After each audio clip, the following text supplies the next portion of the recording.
Shoulder joint. Types. It is a polyaxial synovial joint of ball and socket type. Articular surface. It is formed by the articulation of the scapular, means glenoid cavity, and the head of the humerus. This type of arrangement gives great degree of motility. The ligament associated with the shoulder joint. At first, capsular ligament. It permits free movement of shoulder joint. In capsular ligament, laterally it is attached to the anatomical neck of the humerus, and medially and inferiorly it is extended to 1 cm below of the surgical neck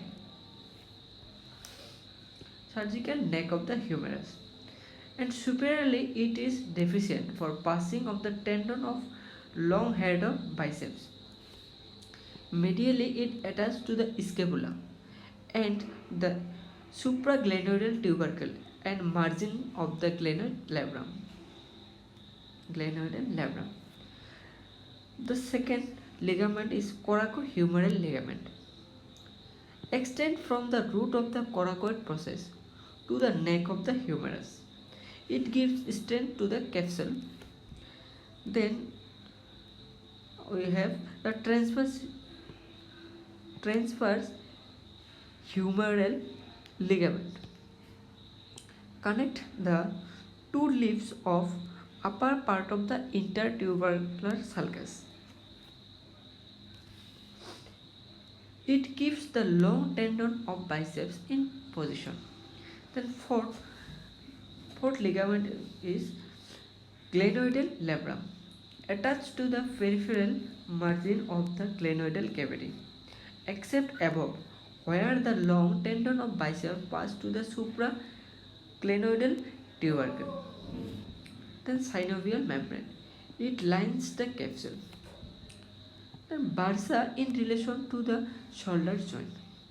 First one is subacromial bursa, then second subscapularis bursa, third is infraspinatus bursa, synovial sheath bursa, then non-communicating bursa.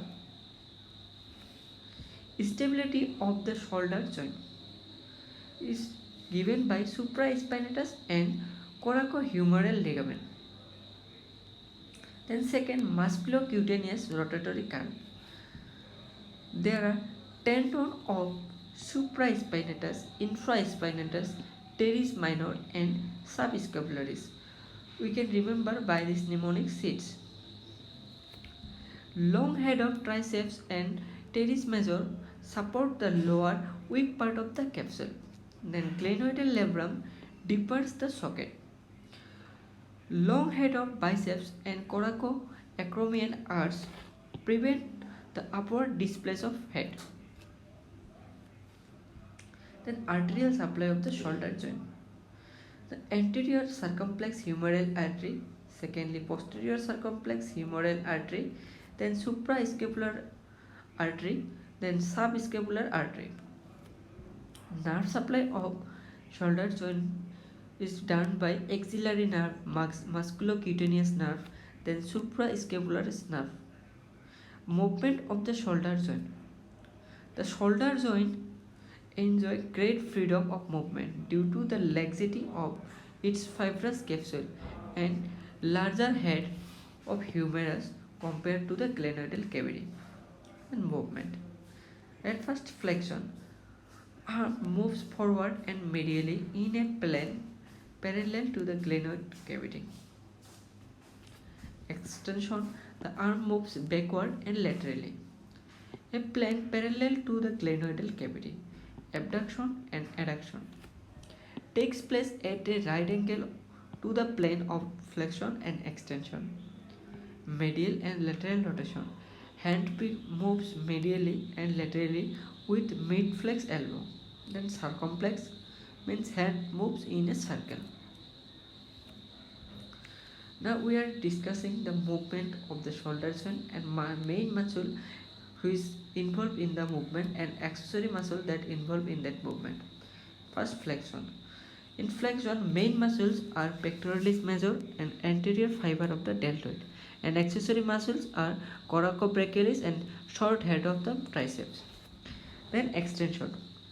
The main muscle for extension is posterior fiber of the deltoid, then latissimus dorsi, and accessory muscle of extension are teres major and long head of the biceps. Adduction. Pectoralis major and latissimus dorsi, short head of biceps and long head of triceps help in adduction. And accessory muscle coracobrachialis and teres major, which help in adduction. Now we are discussing about abduction.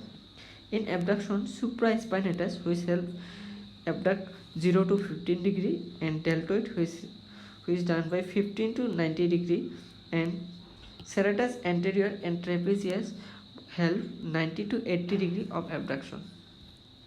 Then medial rotation. Pectoralis major, latissimus dorsi, anterior fiber of the deltoid, and teres major, which are the main muscle of medial rotation, and subscleraris are the accessory muscle of the medial rotation. Then lateral rotation, main muscle are posterior fiber of deltoid, infraspinatus, and teres minor.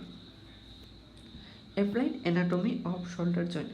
At first dislocation, it is frequently displayed in the lower side, and rotatory curve disease, frozen shoulder, and shoulder atherosclerosis. These are the